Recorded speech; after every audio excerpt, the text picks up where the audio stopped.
Hi, welcome to SBR Videos. I'm Peter Loshak. We are doing our daily MLB pitching preview show with Joe Duffy from OffshoreInsiders.com. Right now we're looking at the card for Tuesday, August 25th. Joe Duffy, how'd you do in preseason NFL Week 2 at your site? It's, what do they say? Shooting fish in a barrel. 6-2 overall. Wow. Week 2, 3-0 with my highest rated.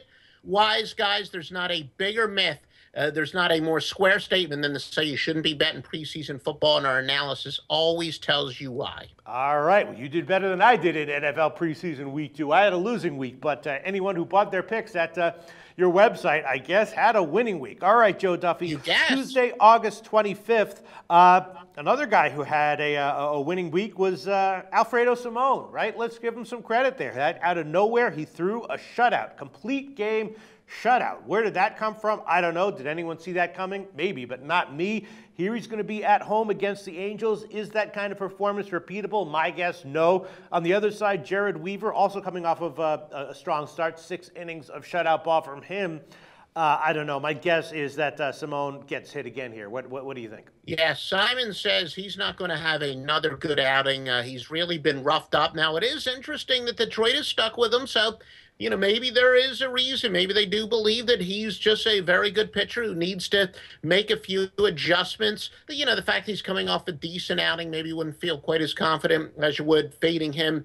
He's just been really awful. But then again, he's had some swoons. He's been terrible, but he's had a couple decent stretches. Jared Weaver, though, since coming off of the DL, has been very good, 2.08 ERA in 17 and a third innings pitched. I would say that the Angels certainly have the pitching advantage, but, like you said, maybe there is a reason they continue to stick with Simon, and the fact that he is coming off a good outing. We'll see if he's made some proper adjustments. And then Steven Strasburg continues to pitch well, even at Coors in his last start. He had a good start. Here he's going to be at home against San Diego. I mean, if he's got a live elite arm going right now, or he can have strong starts even at Coors, no reason to think that he'll have anything but an excellent start at home against San Diego. Is that what you how you would assess this game, Joe? Yeah, Washington's obviously been an underachieving team this year, and that's not really much of a shock to me. But you are talking about a stud.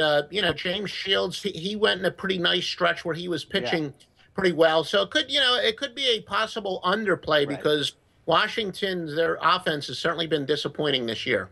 And then another guy who's pitching very well, Jake Arrieta. He's just very strong and consistent game in and game out.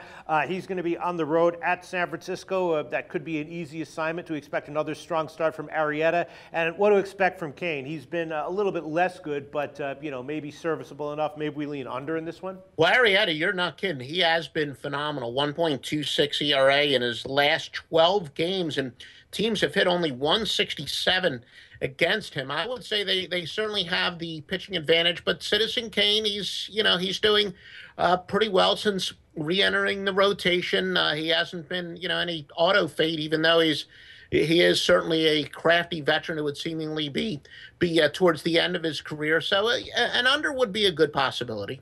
And then another game, we have two starters going who are pitching well, Jamie Garcia and Pat Corbin in St. Louis at Arizona. Both these guys haven't pitched a lot of innings this year. They've both been generally pretty good. Garcia's been notably excellent recently. And even though Chase Field can be a hitter's park, do we lean under here? We expect both these guys to have a good start? Well, obviously Corbin's going to be going against some pretty quality bats, but, the Cardinals have gotten solid pitching this year from Garcia, and we've talked about Corbin for a while. He's been pitching pretty much, under the radar pretty well. So he's not exactly a good go again. So, yeah, I would say that the under would be a pretty solid play at this point. All right, well, I guess I'm going to be leaning a lot of unders on the Tuesday card. Strongest one, I think, will definitely be Cubs and San Francisco, and then probably looking at the unders in the Washington game and the Arizona game.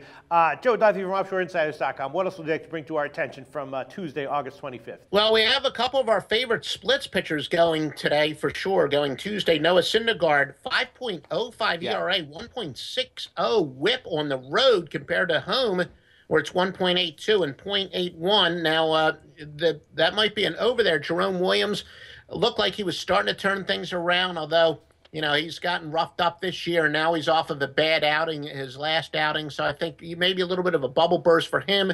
I would expect a few runs to be scored. Urban Santana from Minnesota, struggling 8.46 ERA over his last 5. And, we talk about Mike Montgomery, as many young pitchers do, came out, looked like wildfire, but has struggled since. He's got a 7.46 ERA over his last 8 starts. So he seems to be a great go against for sure. Yeah, but he's going to be at home against Oakland. Oakland has a lineup that can be held down, and Jesse Chavez on the other side hasn't been that much better for Oakland. Do you think this might be one start where Montgomery, has actually better results, maybe like 6 innings, 3 runs, something like that? Not necessarily. He's a young pitcher who is struggling, and I said, still after being so sky high when he looked like he was going to be a stud pitcher. No, at this point, I think Mike Montgomery is a pretty strong go against, even if he were playing, the SBR All-Star team. All right. Thanks so much, Joe Duffy.